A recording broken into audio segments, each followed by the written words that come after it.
स्वामी विष्णु विनोदम जी, यहां पर वाकई में लग रहा है, क्योंकि ये सवाल इस वक्त उठना क्या वाकई स्क्रिप्टेड है? क्योंकि भाई कुंभ मेले में भी तमाम धर्माचार्यों के साथ, शंकराचार्यों के साथ स्वामी अविमुक्तेश्वर आनंद ने स्नान किया था, तब कोई सवाल नहीं उठा उनकी शंकराचार्य पदवी को लेकर।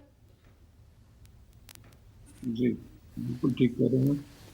और देखिए, चूक तो हुई है। अब ये जांच का विषय कहाँ से हुई है, कैसे हुई है।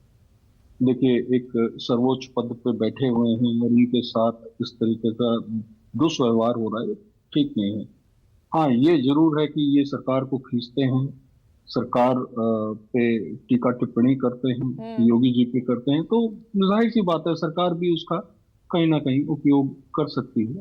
तो ये जांच का विषय है, क्या होगा क्या नहीं होगा। लेकिन शंकराचार्य पद एक बहुत बड़ा पद है, और अगर उसके साथ कहीं कुछ छेड़खानी हो रही है तो धर्म के साथ छेड़खानी हो रही है, ये तो क्लियर है। नहीं, उनसे यहां पर सबूत प्रशासन मांग रहा है कि आप शंकराचार्य हैं या नहीं।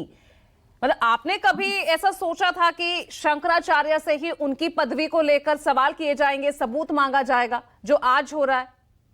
देखिए, कहीं ना कहीं शंकराचार्य के पद को लेकर के जब बात सुप्रीम कोर्ट तक गई, हाँ। सच तो ये है, इस बात को संत समाज के बीच में ही पूरा करना चाहिए था।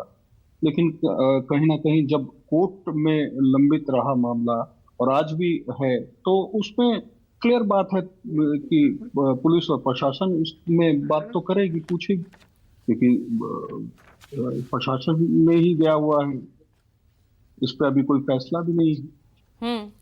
क्या इस तरह जब माघ मेला हो या कुंभ मेला हो, ऐसे स्नान के दौरान क्या शंकराचार्यों के लिए क्या विशेष व्यवस्था यहाँ पर की जाती है? और अगर वो व्यवस्था नहीं की जाए तो जिस तरह का ये विवाद उपजा है, ये ठीक है? स्वामी विष्णु विनोद जी, देखिए, विशेष व्यवस्था की एक प्रथा चली है, लेकिन मेरा ये मानना है कि साधु को सौम्य होना चाहिए, सरल होना चाहिए, और विवादों में ज्यादा नहीं रहना चाहिए। और कहीं ना कहीं देखा गया है कि विवादों से बड़ा जुड़ाव रहा है इनका। तो आप कहना चाह रहे हैं इसलिए इसीलिए उनके साथ ऐसा हो रहा है? जाहिर सी बात है, इसमें क्या दिक्कत है। सरकार के खिलाफ आप ज्यादा टीका टिप्पणी करेंगे तो सरकार भी उसका फायदा उठाएगी और कहीं ना कहीं आपको चोट देने की कोशिश करेगी। ये तो सरल सी बात है, इसमें कोई इतना बड़ा इशू मेरे हिसाब से जानने का विषय होना भी नहीं चाहिए।